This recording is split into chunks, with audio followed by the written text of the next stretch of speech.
Elevated Esther, the primary, almost only special reward from Alo Alo Island Savage, is now obtainable from Merchant's Tale Advanced and Criterion. What? Why? Let's talk rewards. Final Fantasy XIV has a very weird relationship with rewards and has been this way for a long time, if not always. It's a question about exclusivity, and yet not exclusivity. It's a question about incentive, but not too much incentive. It's about giving you reason to do content again after clearing it, and yet sometimes it simply falls flat trying to do that. At times, rewards may also seem so precisely barely enough that you'd think the rewards are there entirely out of obligation. Something that just has to be there. But I will also say that sometimes we run into the problem of what do you give the players at this point? Let's cover these topics one at a time. Exclusivity. Or what? A lot of the time, when new content comes out, usually the rewards locked behind it is, of course by design, made exclusive to that content, and usually requires players to actually get invested in the content to get the rewards. Whether it is a mount from a new Savage Raid, or Extreme Trial, a new weapon from an Ultimate, a new outfit from Crafting and Gathering, or an Open Jam Sandwich mount from Triple Triad. What do you mean that's a card? One thing most of, if not all of these things I listed have in common is that as time passes, it gets easier to get them. The Triple Triad card mount gets easier to collect as the general collection is bigger, making for stronger decks to collect those from battles, and the duties that drop cards will be more easily beaten unsynced. Extremes have their mount drop rates increased once they're no longer current, not to mention, you get to buy the mount for totems then. Savage bosses can be unsynced to be much easier, and earlier tiers in an expansion also simply become easier with time, so those mounts aren't as exclusive as one might think. The main outlier here is Ultimates, and for that matter any other content that never allows unsyncing, but even these gradually become easier as power creep builds with each new expansion. The difference in experience of running an Ultimate like Uwu back when it was new to now is a world apart, even if it is still sync only. But among all this exclusivity, there is one type of exclusivity that seemingly the game deems almost totally sacred. Currently relevant gains of item level. Yes, just like you can eventually get the mounts due to the content being overcome with equipment and levels, you can get the gear too. However, by the time the gear is accessible to the quote-unquote casual, or what you want to call it, the item level on the gear is pointless. You can have it for glamour reasons, sure, but by the time gear locked behind Savage is more widely accessible, the item level part of the gear doesn't really matter anymore. Personally, I don't really see a problem with that. The real problem is more in options. In a given raid tier, there are typically roughly 3 tiers of equipment. The entry-level crafted gear that is about equal to normal raid gear, the tombstone gear, and then the savage gear. If you are a savage raider, you typically have access to at least 2 max item level options in the upgraded tome gear and the savage drops. If you don't savage raid, you can eventually get a full set of upgraded tome gear, but that is actually your only option, to the extreme that your second ring can either be another tome piece, unupgraded though, or an upgraded crafted piece. In Dawntrail, the only exception to this gear track to maximum item level was Chaotic Cloud of Darkness, which offered alternative savage quality gear pieces. When it was current and new, many considered this alternative pointless because the fight was considered harder than the savage bosses it offered competing equipment with, but that doesn't change the fact it offered an alternative option. In Endwalker, the only exception to the rule was the Esther that upgraded the tome weapons to be the same quality as savage weapon drops. Except Alo Alo Island Savage was considered harder than said raid tier, and seemed to require full savage gear to even stand a chance of succeeding anyway. In Shadowbringers, the closest we get to an exception was the distinctly lower item level equipment from Memoria Misera, an Extreme Trial, that had 5 materia slots, which in niche cases made them competitive with savage pieces. A similar thing may have happened in Stormblood. The story goes that in Heavensward there were some ways to get randomly generated gear that was superior to Savage gear, which was disliked mainly due to the extreme randomness of said gear. The old version of the diadem. Which is to say, in 14, most rewards can be acquired either now, or you can simply wait until it becomes easier to get. Except if you like number go up gear upgrades. That is actually somewhat exclusive to doing Savage raids, and maybe a bit extreme trials. But why is that? Would it be a problem if other challenging types of content offered, say, tome gear levels of equipment? And then maybe a harder version of that could also offer Savage difficulty equipment? Especially if that content comes out, months after Savage tier is underway. If the problem is making the visual part of the equipment, then surely a starting point is just recolors of old equipment, like we often see anyway. If it is well received, then more effort could be put into the idea. Let's continue. Incentive, but not too much. A really strange problem in 14, which some of you may be baffled even is a thing, is the idea that, I'll get to it, new content, of course, should come with rewards that incentivize you to do it. Otherwise, you run into the problem that players won't even give the content a chance because there are other things in the game that are more rewarding, so they would rather do those things. For some players, this already sounds ridiculous if they like to do content for the sake of doing it, but that is a more rare thing in MMOs as it turns out, or so I've been told. Now, the strange problem is that while adding an incentive to do content, you also don't want to give players too much incentive to do the content, otherwise you will find a lot of players will do the content, good, but they will do it while hating every minute of it, bad. They won't feel incentivized to do it, they will feel obligated to do it. A sort of soft example of this is the Extreme Trial that releases shortly before Savage tier. To be properly equipped for the Savage tier, you're gonna need that Extreme Trial weapon. You may feel obligated to farm for that weapon. Where this becomes a soft obligation is that if you are that much into Savage raiding, you are probably not negatively impacted by having to do coordinated 8-man content with a bit of bite to it as a bit of an appetizer to the Savage raid itself. The problem of obligation is more about when one type of content grants you currency, resources, or equipment needed for a different type of content. A clearer example of this is a player that only logs on to Savage Raid, but to get their weekly tomestones for gear, they will be sort of indirectly forced to do daily roulettes or join some hunt trains, or they could do like 30 clears of a current extreme trial, I guess. To circle back to the item level exclusivity thing again, the hypothetical scenario that I'm sort of dancing around here is, imagine if the Criterion version of Merchant's Tale offered item level 785 gear, if not outright 790 gear, with either the same stats as the Savage drop equivalents or a wholly third stat combination, similar to how Chaotic did it. The potential problem, quote-unquote, here is that players that don't like 4-man content might feel obligated to do this content. On the other hand, this content came out so late in a raid tier that if you need this gear to proc Savage, then surely it isn't detrimental to have it as an option to give you a little extra help if you're still having trouble with a Savage boss. The main reason why this possible fear of giving players too much incentive may be sticking around like this is that, as previously mentioned, in Heavensward, the Diadem presented gear so good that one might actually feel obligated to farm it.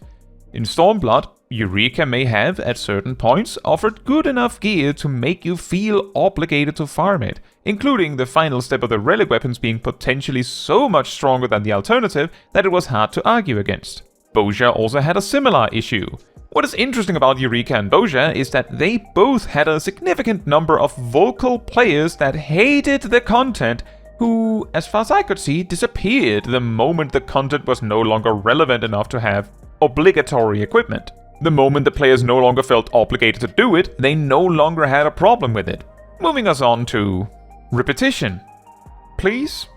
In a single-player game, the journey through the story is usually sufficient enough. Each quest or task is done once, every boss is defeated once, and only the most dedicated of players may go for another round. As for many, the one round through was perfectly sufficient. In an MMO like 14, however, most bigger battles require multiple players to even do, so if a fight is only relevant once, you will run into issues roping players into running the content again and again. Sure, some players will run it again for the love of the game, but for a lot more players, a reward is required. One example of how 14 makes this work is through the daily roulettes. It suggests you something to do, and it does reward you. Some roulettes are less popular due to the reward maybe not being sufficient enough, or the content just less enjoyable. But at the same time, the roulettes also offer a convenient way to make players further along the story join the newer players on their first journeys through the game. For a lot of the harder content in the game, on the other hand, almost no amount of currency rewards would be enough incentive to get someone to just randomly run them on a daily basis. Within reason, of course. A lot of the time, the reward is whatever is exclusive to the particular duty, whether it is gear upgrades in the current Savage tier, maybe a glam piece from old content, or maybe a mount drop. The problem is in giving players reason to run the content for long enough. But how much is long enough? For one example, Extreme Trials, when current, has a lower drop rate on the mount, and the ability to purchase the mount for 99 totems usually comes out many months later, so if you want the mount now, you have to contend with that lower drop rate.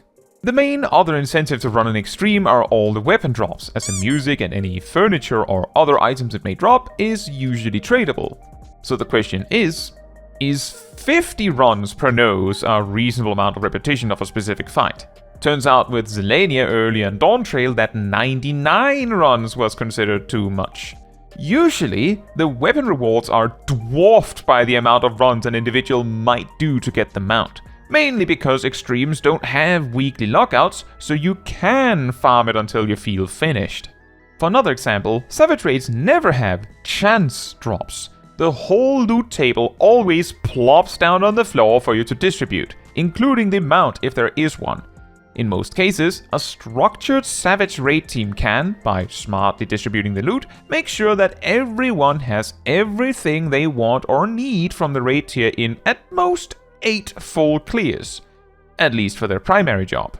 A way content like Savage raiding is kept relevant and makes players rerun it for months after release is the weekly lockout. Without the weekly lockout, you could possibly expect that Savage raids may be farmed one boss at a time until you have all the gear you want, and then you have no reason to come back, massively reducing the longevity of the content. Counter to that though, it takes like 2 months for a structured raid team to completely finish the tier in regards to any loot drops they want, and then they might just be done anyway. Yet, most of the time, the weekly lockout is kept in place until about a month before the next raid tier comes out. Maybe a bit sooner for the final tier of an expansion. Is it necessary to keep a weekly lockout on Savage raids, and even normal raids and Alliance raids, for that long? Does keeping the weekly lockout in place for that long actually lead to players running the content regularly for longer?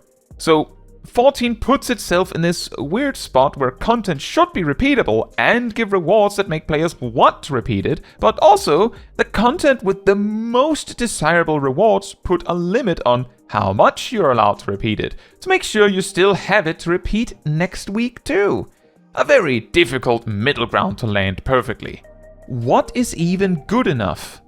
I will say that sometimes the discourse about new content additions to Final Fantasy XIV feels like it is just never good enough. It is perfectly possible and valid that it might just be because it isn't good enough. That the game isn't meeting some expectation it set ages ago. Sometimes the reason is because promises weren't kept. Sometimes it is about rewards, and sometimes it is something else. For the first example, which is a lot more recent, and yet also dates back to Endwalker, Criterion, and for Endwalker, Criterion Savage, a core complaint about the content was that even if the content was fun, the rewards were considered so poor that many players didn't feel particularly motivated to do them past the first clear. For reference, the Criterion Savages from Endwalker each offered a piece of furniture, and for the first one, a glam earring, and for the last one, the elevated Esther, which allowed you to upgrade the savage upgraded versions of the tome weapons of the final raid tier by +5 item levels, making them equal to the savage drop weapons from P12S. Many saw these rewards as exceptionally bad, with the only ones being close to good enough, quote-unquote, being the tome weapons thing. Except you needed both 500 tomestones and the upgrade material to get the weapons to savage itemable to even be able to use the Esther in the first place. For Merchant's Tale, where the variants of Endwalker offered a mount for doing all of the paths, but then perhaps not a mount from Criterion, Merchant's Tale instead offered a face accessory for the variant angle, while the Advanced and Criterion versions offered access to a couple mounts, a minion, and notably, the same Esther as from Alo Island Savage. Exclusivity until it isn't. Take note that it should be normal to expect stuff like this to happen in somewhat vertically progressing MMOs like 14.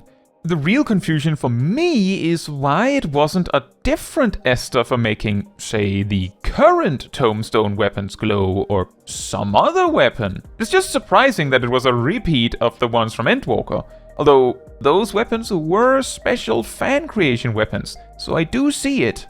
For the second example, Chaotic Cloud of Darkness is largely considered to actually have had fine rewards, and the main problem with this content was considered the difficulty being a bit too high in some ways, and the release date of the content. December 24th, no, I'm not making that up. The notable mechanical problem, quote-unquote, with Cloud of Darkness, as far as I can find, is in making a 24-man piece of content and making a 24-player body check. Meaning a mechanic that will wipe you if you have any less than all 24 players alive and participating in a specific mechanic. It just made it slightly too hard for a lot of players.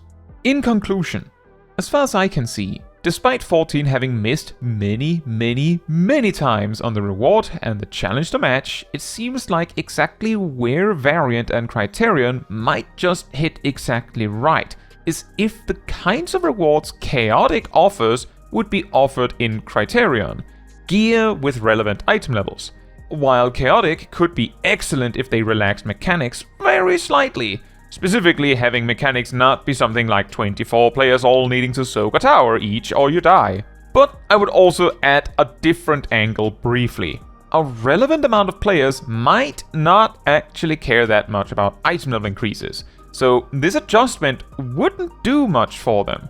Additionally, at least me personally, I was actually sort of excited about the variant reward being face accessory rather than a mount, because I already have closing in on 200 mounts, most of which I don't use, so I felt it would be more likely I would use a face accessory than another mount for the pile. That's not to say that this means a mount would be worthless, rather my point here is that I imagine a lot of players are gradually reaching a point where certain types of rewards aren't particularly enticing because they have plenty, whether it be mounts, minions, a new earring, a new hat, or whatever. This might lead to a situation where nothing can ever be a good enough reward, but that's maybe me predictive texting a tad ahead. And hey, we still have materia rewards, right guys? But what do you think? Do you think the rewards from the new Merchant's Tale, from the variant to the Criterion version, are good? Or bad? Do you think a different reward structure makes more sense? What would you like to see from future content rewards in Final Fantasy XIV? I know some players actually don't care about rewards at all too, focusing entirely on the content itself as its own reward. Maybe you are that kind of player. I would love to hear your perspectives in the comments. Now, that is all for this video. Thank you so much for watching. If you would like to support me and my channel more directly, you can become a member like these wonderful people here. You can also alternatively support me through Twitch or Ko-Fi, links in the description. You can also support the channel by letting the YouTube algorithm know by liking the video, leaving a comment, subscribing, sharing, and hitting the bell to get notified when next I post a video. Fun fact, the only time a Savage Raid tier's weekly lockout was removed earlier than usual was the second raid tier of Shadowbringers, which lasted a bit longer than usual due to a certain worldwide sickness causing issues. Due to this happening once, it is of course possible it early lockout removal could happen again.